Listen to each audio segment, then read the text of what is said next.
రసహృదయులైన మిత్రులందరికీ కూడా నమస్కారం. ఈరోజు మనం 7వ రోజు డాక్టర్ కేశవరెడ్డి గారు రచించిన అతడు అడవిని జయించాడు అనే నవలికను చెప్పుకుంటున్నాం. ఇప్పుడు దాకా 17 అధ్యాయాలు చెప్పుకున్నాము. ఇవాళ 18, 19 అధ్యాయాల గురించి చెప్పుకుందాము. ఇప్పటిదాకా జరిగిన కథ ఏంటంటే, ఊరి బయట గుడిసె వేసుకుని పందుల్ని కాసుకునే ముసలివాడు ఒకరోజు తన పందుల్లో సుక్కపంది అనేది ఈనటానికి సిద్ధంగా ఉండి అడవిలోకి మేటకి తోలుకెళ్ళినప్పుడు అది అక్కడి నుంచి మళ్ళా తిరిగి రాలేదు. దాన్ని వెతకడం కోసం ఆ రోజు సాయంత్రం అతను బయలుదేరి అర్ధరాత్రి అడవి అంతా గాలిస్తూ ఆ పంది ఆచూకీని కనుక్కుంటాడు. పంది దగ్గరికి వెళితే పంది అప్పటికే పిల్లల్ని ఈని ఉండటం వల్ల అది అతని మీద కలబడి తిరగబడి గాయపరుస్తుంది. గాయాల బారి నుండి రక్షించుకుంటాకి, పంది నుండి రక్షించుకుంటాకి అతను దగ్గరలో ఉన్న సుంక్రేసు చెట్టు ఎక్కి ఆ కొమ్మ పైన ఆ రాత్రికి విశ్రమిస్తాడు. ఆ పంది పిల్లలని వాటిని తింటాకి నక్కలు కొన్ని దాడి చేస్తాయి. దాంట్లో 2 నక్కల్ని పంది చంపుతుంది. ఒక నక్కని ముసలివాడు తన చేతిలో ఉన్న ఈటిని విసిరి దాన్ని చంపుతాడు. కనుమ 2 నక్కలు 2 పిల్లల్ని నోటకరుచుకుని పట్టుకుపోతాయి. అంతవరకు నిన్నటి కథ జరిగింది. ఇప్పుడు 18వ అధ్యాయం మనం చెప్పుకోబోతున్నాం. రాత్రి గడిచే కొద్దీ ముసలివానిలో నిరుత్సాహం అలుముకోసాగింది. ఇది శుభసూచకం కాదు, నిరుత్సాహం కార్యశూన్య లక్షణం కాదు అనుకున్నాడు అతను. నా చుట్టూ ఉన్న వాతావరణం చాలా చెడ్డది. కళ్ళు తెరిస్తే మృత్యుపాలైన ప్రాణులు, హింసపాలైన ప్రాణులు కనిపిస్తున్నాయి. ఈ అడవిలోని ప్రతి పొదలోనూ గుహలోనూ లోభత్వము, నీచత్వము దాగి ఉన్నాయి. ఈ గాలిలో మృత్యువు తాండవిస్తున్నది అనుకున్నాడు అతను. సన్నగిల్లుతున్న ఆత్మస్థైర్యాన్ని పెంచుకోవడానికై అతడు తన ఆలోచనలను ప్రస్తుతాంశాల నుండి వెనుకకు మరల్చాడు. అతడు ఎట్టి పరిస్థితిలో గాని ఎవరికీ గాని తలవంచి ఎరగడు. అతడు నూనూగు మీసాల ప్రాయంలో ఉండగా ఒకసారి అతని గ్రామానికి పెద్ద ఉపద్రవం సంభవించింది. గ్రామానికి సమీపాన రోడ్డు కవతల మిలిటరీ దండు విడిసింది. వాళ్ళు అక్కడ డేరాలు వేసుకుని నివసిస్తూ ఎందుకున్నారో గ్రామస్తులెవరికీ తెలిసేది కాదు. ఎక్కడో ప్రపంచ యుద్ధం జరుగుతుందని, అందులో పాల్గొనడానికి ఈ సిపాయిలందరూ తరలి వెళుతున్నారని జనం చెప్పుకునేవారు. ఆ సిపాయిలు కారు నలుపుగా చాలా ఎత్తుగా ఉండేవారు. వాళ్ళ పెదవులు కందిరీగలు కుట్టినట్లు ఉబ్బి ఉండేవి. నెత్తి మీద వెంట్రుకలు పొట్టిగా లొంగలు చుట్టుకుని ఉండేవి. అంటే నీగ్రోలు అయి ఉంటారు. వాళ్ళ రాకతో గ్రామంలో చాలా సంచలనం కలిగింది. ఆ సిపాయిలు బరువైన బూట్లు తొడుక్కొని, దళసరి అయిన బట్టలు వేసుకుని, ఉక్కు టోపీలు నెత్తిన ఉంచుకుని, భుజాన తుపాకులు ఉంచుకుని తిరుగుతూ ఉండేవారు. వాళ్లకు భయపడి గ్రామస్తులు రోడ్డు దాటి వచ్చేవాళ్ళు కాదు. చీకటి పడ్డాక వీధుల్లోకి వచ్చేవారు కారు. కానీ క్రమంగా ఆ సిపాయిలు గ్రామస్తులను ఆరడి పెట్టడం ప్రారంభించారు. వాళ్ళు పట్టపగలే గ్రామంలోకి జొరపడి ధాన్యాన్ని, కోళ్లను, మేకలను ఎత్తుకుని పోయేవారు. అడ్డిపడిన గ్రామస్తుల్ని చితకతన్నేవారు. ఊరి చివరన ముసలివాని, అంటే అప్పుడు యువకుడనమాట, గుడిసె ఉండేది. ఒకనాటి ఉదయం 2 సిపాయిలు అతని గుడిసెకి వచ్చి 2 గున్నలు నిమ్మని ఆర్భాటం చేశారు. అప్పుడప్పుడే చద్ది తాగి పందులను మేతకు తోలుకొని పోవడానికి సిద్ధంగా ఉన్నాడు. గున్నలను ససేమిరా ఇవ్వనన్నాడు. వాళ్ళు హోంకరిస్తూ తమ భుజాల మీద తుపాకులు తీసి చప్పుడు చేసుకుంటూ మేటల్ని సవరించారు. అతడొక్కసారి ఎదనిండా గాలి పీల్చుకున్నాడు. రోమమయమైన తన ఎద మీద మెరుస్తున్న పులిగోరుని ఒక్కసారి చూసుకున్నాడు. కండలు తిరిగిన దండెకు ఉన్న తాయిత్తిని చూసుకున్నాడు. తరువాత ఆ సిపాయిలు వంక చూసి, కూలికి యుద్ధం చేసే ఈ నాచు వెధవలకి లొంగిపోవడమా అనుకున్నాడు. తను నిలుచుని ఉన్న చోట నుంచి కుప్పించి ఎగసి వాళ్ళిద్దరినీ ఒక్కసారి ధబీమని తన్నాడు. తుపాకులను జారవిడిచి వాళ్ళిద్దరూ వెలకిలా పడ్డారు. అతడు ఆ తుపాకులు తీసి 4 నిలువల ఎత్తున ఉన్న గోడ కవతల గిరాటు పెట్టాడు. ఇంతలో వాళ్ళిద్దరూ లేచి అతని మీద విరుచుకుపడ్డారు. అతడు వారితో ఘోరమైన యుద్ధం జరిపాడు. ఆ ముగ్గురి ముష్టిఘాతాలతో, మోకాలి పోట్లతో, మూలుగులతో, హాహాకారాలతో ఆ ప్రాంతమంతా ప్రతిధ్వనించింది. యుద్ధం ముగిసేటప్పటికీ వాళ్ళిద్దరిలో ఒకటి తుంటి బెణికింది, మరొకడికి మోకాలు బెణికింది. వాళ్ళిద్దరూ బెణికిన కీళ్లను నెట్టుకుంటూ రోడ్డు దాటుకుని తమ డేరాల వైపు సాగిపోయారు. ఆ ఇద్దరిని కూలదోయడంలో తాను ఉపయోగించిన పద్ధతుల్ని వివరంగా మననం చేసుకుంటూ ముసలివాడు సుంక్రేసు చెట్టు మీద కూర్చున్నాడు. క్రమక్రమంగా అతని మనసు ఉల్లాసాన్ని సంతరించుకున్నది. కడుపు నిండా పాలు కుడిచిన పసికోనల వలె కేరింతలు కొట్టసాగింది. నేను ఉత్సాహాన్ని, మనోధైర్యాన్ని కలిగి ఉండటం చాలా అవసరం. అర్ధరాత్రి దాటి చాలాసేపు అయింది.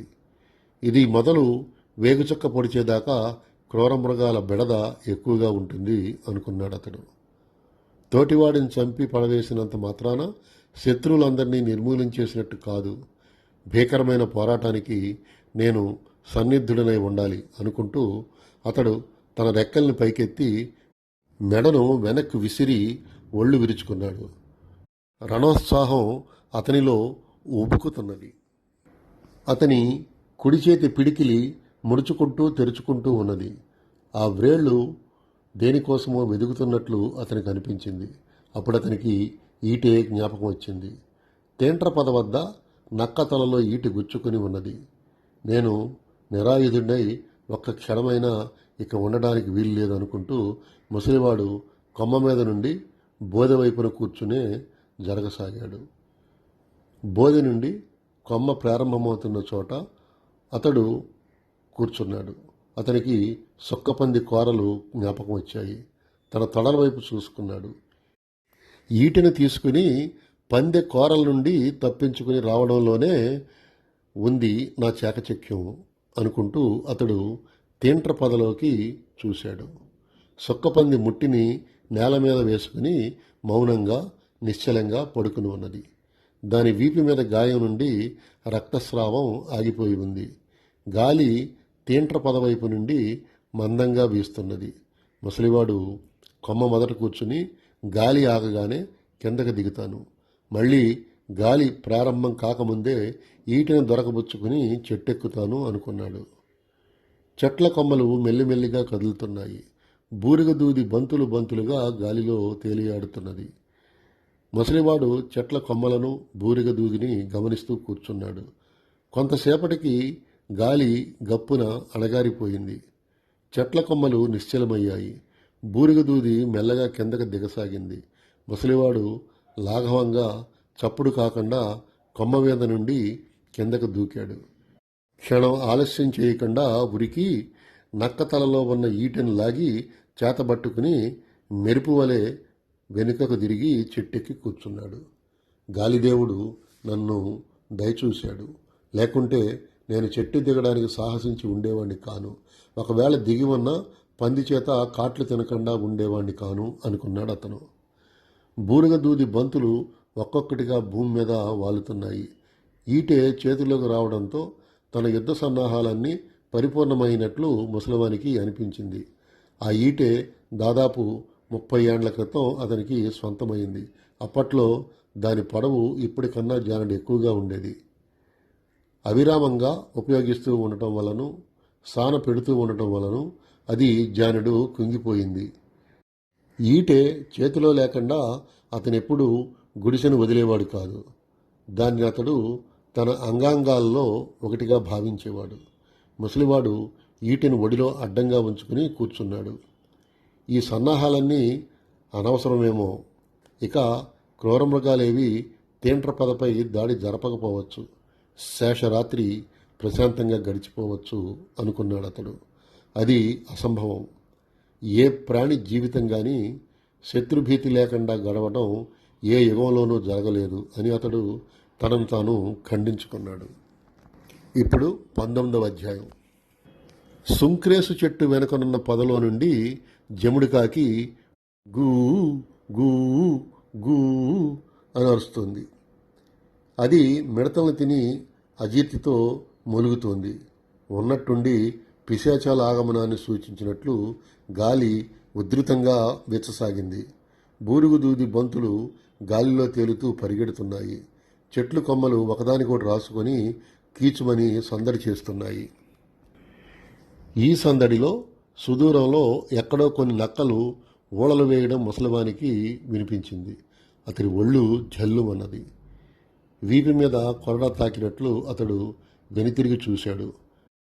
కనుచూపు మేరలో అసంఖ్యాకంగా నల్లని పదలు, గుహలు, పాపాలు రాసిపోసి ఉన్నట్లుగా అతనికి కనిపించాయి. నక్కలు మాత్రం కనిపించలేదు. క్రమక్రమంగా నక్కలు ఊళలు అధికం కాసాగాయి. ఒకదానికొకటి తరుముకొని వచ్చే సముద్ర కెరటాల వలె ఊళలు ఒకదాని వెంబడి మరొకటి వినపడుతున్నాయి. అలా కొంతసేపు అవి వంతుల ప్రకారం అరిచి పిదప ఒక్కమ్మడిగా ఏకకంఠంతో అరవడం ప్రారంభించాయి. వాటి మనసుల్లోని విషం ధ్వని తరంగాలుగా మారి అడవినంతటినీ మాడబెడుతున్నట్లు ముసలివానికి అనిపించింది. అతని అరికాళ్ళలో చెమటలు పోస్తున్నాయి. నోరు ఎండిపోతున్నది. 1, 2 కాదు, 10, 20లుగా వస్తున్నాయి. బహుశా 50 ఉంటాయేమో అనుకున్నాడు అతడు. క్రమక్రమంగా ఊళలు దగ్గరయ్యాయి. అతడు జంకుతూ ఊళలు వినవస్తున్న దిశగా చూశాడు. గుంటనక్కలు లోయనంతటినీ పరుచుకుని ఉన్నాయి. అవి నిర్భీతిగా, నిస్సంకోచంగా లోయనెక్కి తేంట్ర పదవైపు సాగుతున్నాయి. 50కి పైగా ఉంటాయి అనుకున్నాడు ముసలివాడు. వాటిని లెక్క పెడుతూ సమయాన్ని వృధా చేయడం అతనికి ఇష్టం లేదు. అతని కుడి చేతి వేళ్లు ఈటి చుట్టూ బిగుసుకున్నాయి. గాలి ఉధృతంగా వీస్తుంది. చంద్రుడు మేఘాచ్ఛాదితుడు కావడంతో ఏర్పడిన మసకను పారద్రోలడానికి చుక్కలు ప్రయత్నిస్తూ వెలుగుతున్నాయి. నాకు వాటము తప్పేటట్లు లేదు అనుకున్నాడు ముసలివాడు. ఇన్ని నక్కలను నా చేతిలోని ఒకే ఒక ఈటితో నేను చంపగలగడం అసంభవం. ఈటికి బదులుగా నా చేతిలో పంగలికర్ర ఉండి ఉంటే బాగుండును అనుకున్నాడు అతడు. అసంబద్ధమైన ఆలోచనలను తలలోనికి రానియకు. నీ చేతిలో లేని పంగలకర్రను గురించి ఆలోచించకు. నీ చెంతలేని పిల్లవాని గురించి ఆలోచించకు అనుకున్నాడు అతడు. నక్కలు తేంట్ర పదకు బాగా సమీపానికి వచ్చాయి. వాటి వాసనను గ్రహించి వాటి అలికిడి విని సుక్కపంది పొదలో లేచి నిలుచుంది. ఉన్నపాటున శత్రువుల మీద విరుచుకుపడి చీల్చి చెండాడాలనే ప్రతీకారంతోనూ, సలుగుల్ని వదలలేని మమకారంతోనూ అది ఉక్కిరి బిక్కిరవుతూ పొదలో ఇడుగులాడసాగింది. అప్పుడు దిగంతాల వద్ద మెరిసినట్లుగా ముసలివాని మనసులో ఒక ఆలోచన పడసూపింది. పెళపళార్భాటాలు చేసే ఉరుమును వెంట వేసుకుని ఆకాశాన్ని పాయలు పాయలుగా చీల్చే మెరుపు వలె ఆ యోచన అతని మనసునంతటినీ ఆవరించింది. విషపు ముండ్లు దిగినట్లు అతడు నిలువెల్లా కంపించాడు. కణతల వెంబడి చెమట జారసాగింది. అతడు కుడి చేత్తో ఈటను పైకెత్తాడు. కుడి భుజం వణికింది. ఎడమ చేత్తో కుడి భుజాన్ని చరిచాడు. ఇప్పుడు నా ముందు ఒక ఘోరాతి ఘోరమైన సంఘటన జరగబోతున్నది. కురుక్షేత్రంలో ఇలావంతిని వలె నేను ప్రేక్షకమాత్రుడిగా ఉండలేను. నా ఆచరణలో కించెత్తు లోపం కానీ ఆలస్యం కానీ జరగడానికి వీలు లేదు. ఈ క్షణాన నా జీవితం మహోన్నతమైన వేగాన్ని పుంజుకున్నది అనుకున్నాడు అతడు మరొకసారి ఎడమ చేత్తో భుజాన్ని చరిచాడు. పండ్లు కరుచుకుని పుష్టి కొద్దీ ఈటెను సుక్కపంది మీదకు విసిరాడు. ఈటె రిబుమని గాలిలో కోసుకుంటూ వెళ్ళి పంది ఎడమ డొక్కలో దూరి కుడి డొక్కలో బయటకొచ్చింది. పంది అడవి దద్దరిల్లేలా అరుస్తూ పొదలో నుండి బయటకు దూకి పచ్చగడ్డి మీద దొరలసాగింది.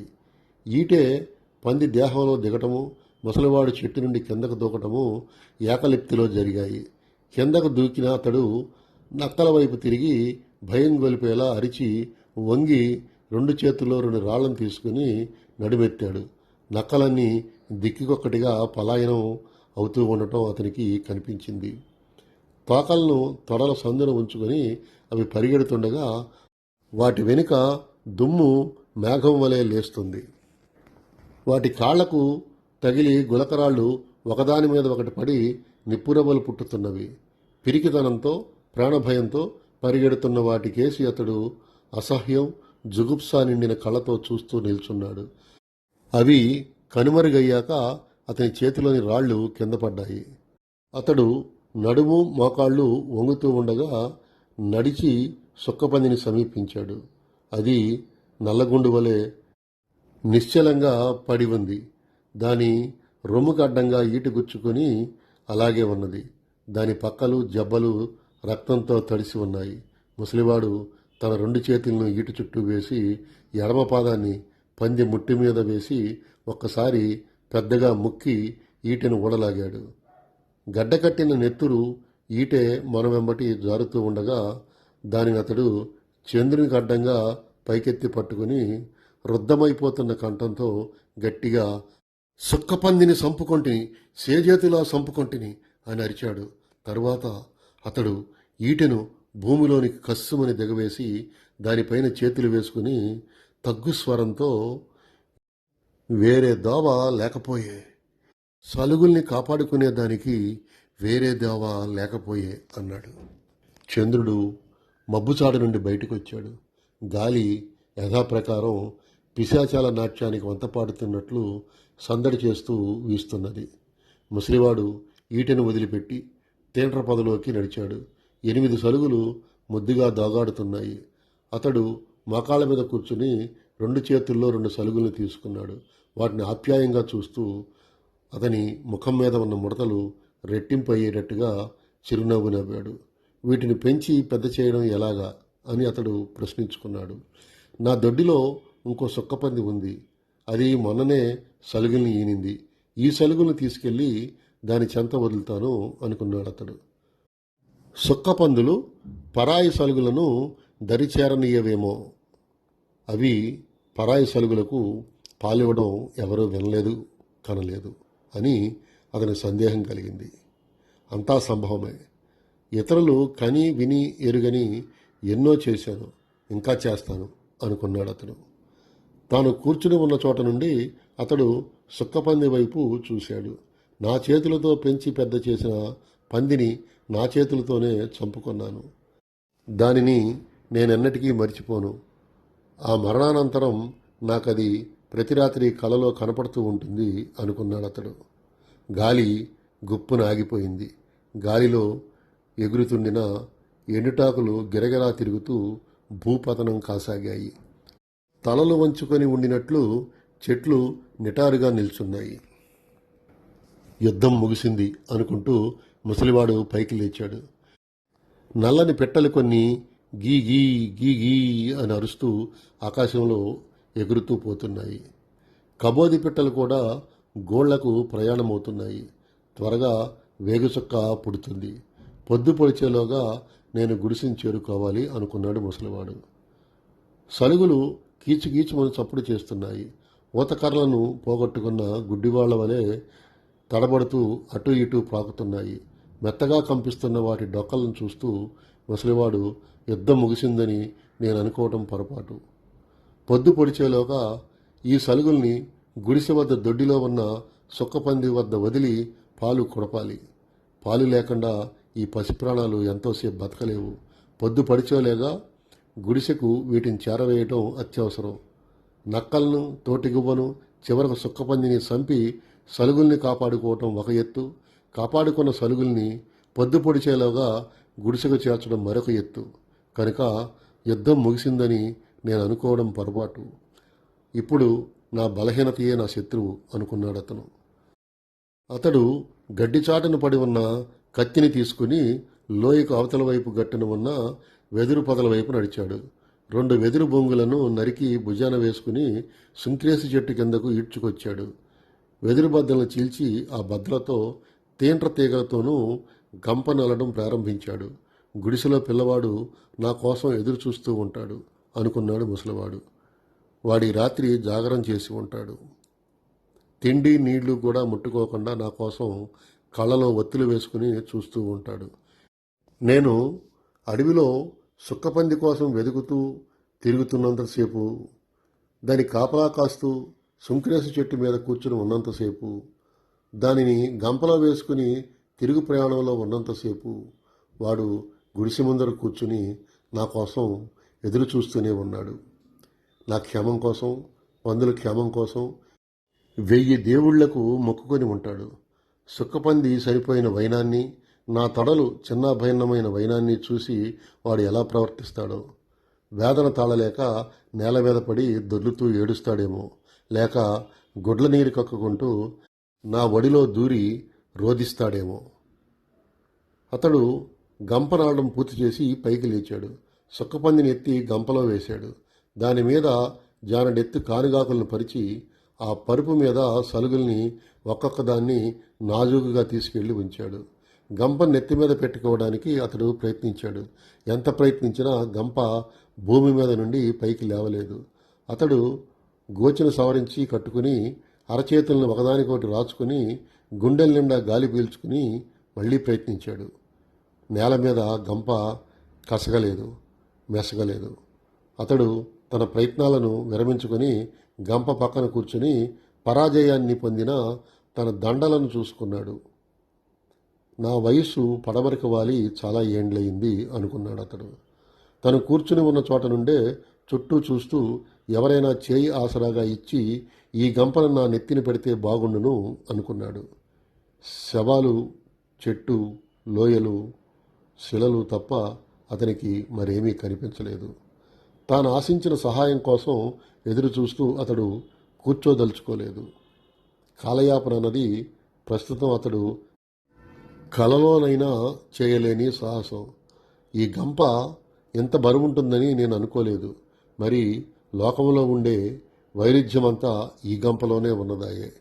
చాలా ఏండ్లు జీవించి ఇప్పుడే ప్రాణం కోల్పోయిన ప్రాణి ఈ గంపలోనే ఉన్నది. ఇప్పుడే ప్రాణం పోసుకొని చాలా ఏండ్లు జీవించనున్న ప్రాణులు ఈ గంపలోనే ఉన్నాయి అనుకున్నాడు అతను. ఈ సలుగులు నిజంగా చాలా ఏండ్లు జీవిస్తాయా అని అతడు తనని తాను ప్రశ్నించుకున్నాడు. అడిగంటిపోతున్న నా దేహబలం మీద 8 ప్రాణాల మనుగడ ఆధారపడి ఉండటం ఎంత దురదృష్టకరం అనుకున్నాడు అతను. సలుగుల్ని కాపాడుకోవడానికై సుక్కపందిని పోగొట్టుకున్నాను. సలుగుల కోసమే ఇప్పుడు సుక్కపంది శవాన్ని అడవిలో వదిలిపెట్టి వెళతాను అనుకుంటూ అతడు లేచాడు. ఏ మానవుడు పరిపూర్ణంగా అదృష్టవంతుడు కాదు. ఏ మానవుడు తన వేలును పెట్టిన చోటల్లా విజయుడై రాలేడు. జయాపజయాల సమన్వయ భావమే జీవితం. కన్నీళ్లు దుఃఖభారాన్ని తగ్గించినట్లుగా ఈ సమన్వయ భావం వాటంలో ఊరటనిస్తుంది అనుకుంటూ అతడు గంపలోని సుక్కపంది శవాన్ని బయటకు ఈడ్చి గడ్డి మీద పడవేశాడు. గంప అడుగున గానుగ ఆకుల మీద 8 సలుగులను సర్దాడు. ఈసారి అట్టే శ్రమ పడనవసరం లేకుండా గంప పైకి లేచింది. దాన్ని అతడు తన మోకాళ్ళ మీద నుంచి పట్టుకుని పెద్దగా గాలి పీల్చుకున్నాడు. కణతల మీద రక్తనాళాలు పొంగుతూ ఉండగా అతడు గరచుకుని అతడి గంపను మోకాళ్ళ మీద నుండి భుజం మీదకు, అక్కడి నుండి నెత్తి మీదకు జరుపుకున్నాడు. చేయి చాచి కత్తెని ఈటని తీసుకుని తూర్పు వైపుగా నడవడం ప్రారంభించాడు. ఈరోజుకి అతడు అడవిని జయించాడు. నవల ఇంతటితో సశేషం. రేపు ఆఖరి రోజు 20, 21, 22 అధ్యాయాలు చెప్పుకుందాము. కథ క్లైమాక్స్లోకి వచ్చింది. అంతవరకు మిత్రులందరికీ సెలవు. శుభరాత్రి. నమస్కారములతో మీ ఆదిశేషు.